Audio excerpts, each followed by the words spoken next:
ये एक देश है जो अपने ही लोगों के ऊपर में, और J-17 6 ग्लाइड बॉम्ब, आपने सुना है कोई भी अपने देश के लोगों को मारने के लिए, और 30 लोगों को आप बोल रहे हैं, उसकी संख्या बहुत ज़्यादा होगी। पूरे के पूरे विलेज को उड़ा रहे हैं, और कहाँ कर रहे हैं? खैबर पख्तूनख्वा में। सबसे पहले ये खबर देखिए, पाकिस्तान की सेना की अपने ही घर में एयर स्ट्राइक।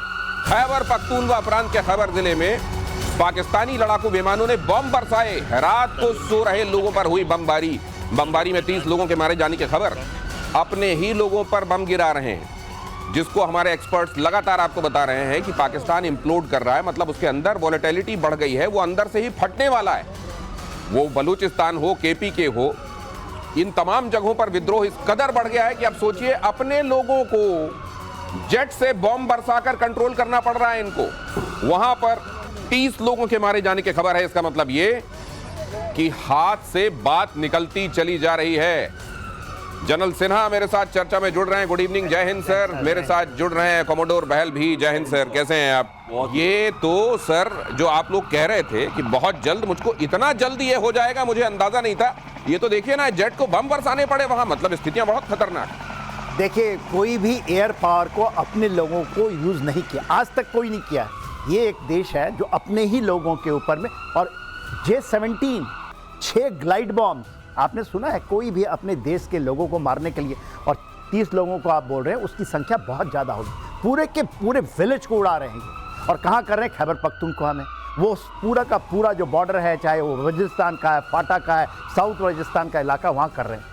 इनको देखिए, वहाँ सिविल वॉर है, आप जो कहते हैं ना, जो उसको बाल्कनाइजेशन ऑफ पाकिस्तान, यहाँ तो इन्होंने ये करना है, दूसरों को जाकर के वहाँ का सिक्योरिटी चैलेंज। लेकिन आप लोगों ने 2 दिन पहले ये कहा था कि पश्तून वो कौम है जिसको कभी कोई टेम नहीं कर पाता, कंट्रोल नहीं कर पाता। ये जो हुआ है, इसका रिएक्शन आने वाले दिनों में कमोडोर बहल क्या होगा? ये J-17 की जो बात कर रहे थे, उसमें LF-6 जो बॉम्ब की बात कर रहे थे, आप सोचिए एक जो प्रिसीजन गाइडेड वेपन है, वो चीनी बना हुआ वेपन सिस्टम, उसको अपने देश के लोग, हम लोग भी तो यूज करते हैं, हम ड्रोन यूज करते हैं सर्वेलेंस के लिए, हम यूज करते हैं हेलीकॉप्टर एक जगह से दूसरी जगह ट्रांसपोर्टेशन के लिए, ब्लॉक करने के लिए, पर हम फाइटर जेट का इस्तेमाल नहीं करते अपने लोगों के ऊपर ही फायर करने के लिए। और पश्तून्स की बहुत लंबी मेमोरी होती है।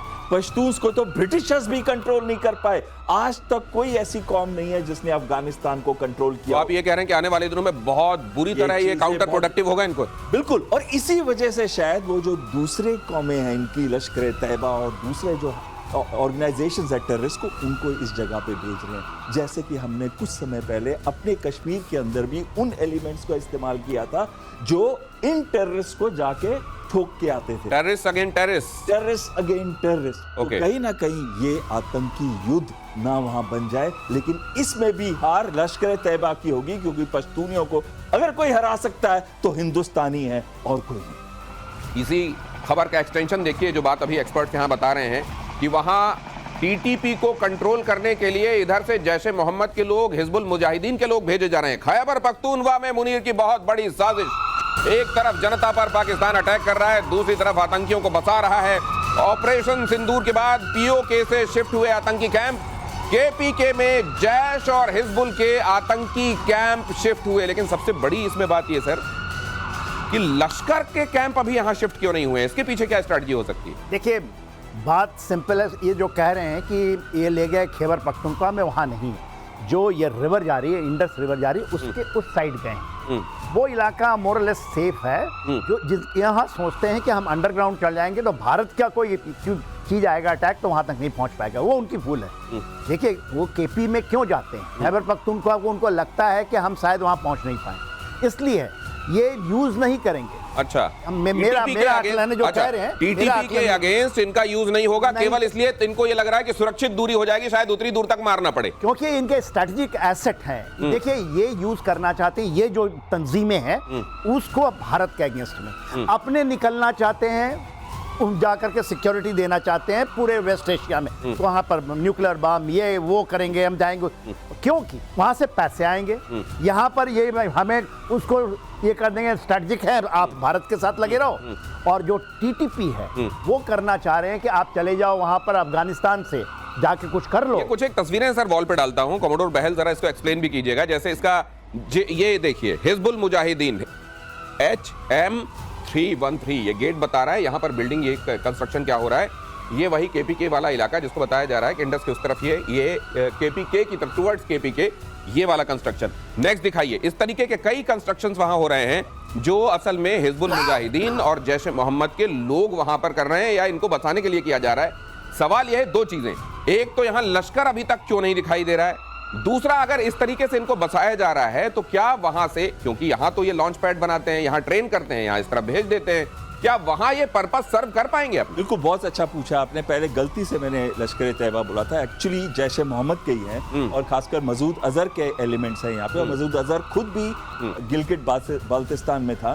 तो कहीं ना कहीं ये जो बना रहे हैं प्रॉपरली प्लान करके इन मरकज को बनाया जा रहा है जहाँ पे इनको ट्रेनिंग, रिक्रूटमेंट और वेपन सिस्टम्स की ट्रेनिंग दी जाएगी।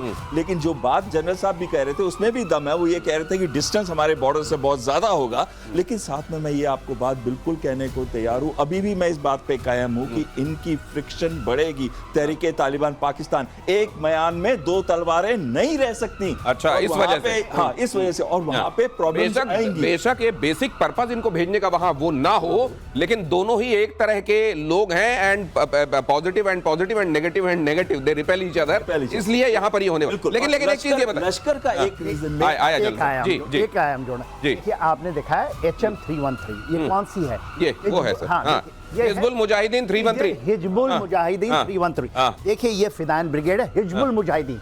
ये भारतीय बोलते थे कि भारत सैयद सलाहुद्दीन, हाँ ये नहीं, हाँ भावलपुर में जो मरकज है वो है, जो कि जैसे कहा है, जो मुर्दके में है वो जो लश्कर तौबा का वो वही है। ये हिजबुल मुजाहिदीन है और ये उनके आत्मघाती हैं। ये वहां पर देखिए जनरली वो फील करते हैं कि जो कश्मीरी गए वो हैं, वो उनको दूर बसा रहे हैं, वहां बसा रहे हैं ये। और इसके पहले कोई की मरकज नहीं थी। लेकिन सर ये अकल से इतने ऑपरेशन सिंदूर में हर तरह की मार इनको पड़ चुकी है। एक नेवी वाली छोड़ दें अगर तो, हवाई मार ये खा चुके हैं, ग्राउंड से भी ये मार खा चुके हैं, उसके बाद ये सोच रहे हैं सुरक्षित दूरी हो जाएगी इनके लिए, अंदर जाएंगे। देखिए क्या हुआ था, अंडरग्राउंड होंगे, अंडरग्राउंड इसके यहाँ पे बंकर बनेंगे। बंकर कैसे बना रहे हैं ये लोग? They are going 3-4 storage building, और ये जो जा रहे हैं ये नदी का किनारा है, इसके नीचे बना रहे हैं। देखिए बालाकोट भी खैबर पख्तूनख्वा ही में था, इसके पहले दोनों मरकज वहीं पे थे, चाहे आप लश्कर तोयबा जैसे मोहम्मद वहां थे। हिजबुल मुजाहिदीन कभी भी उसकी मरकज है ही नहीं, पूरे पाकिस्तान में मरकज नहीं थी।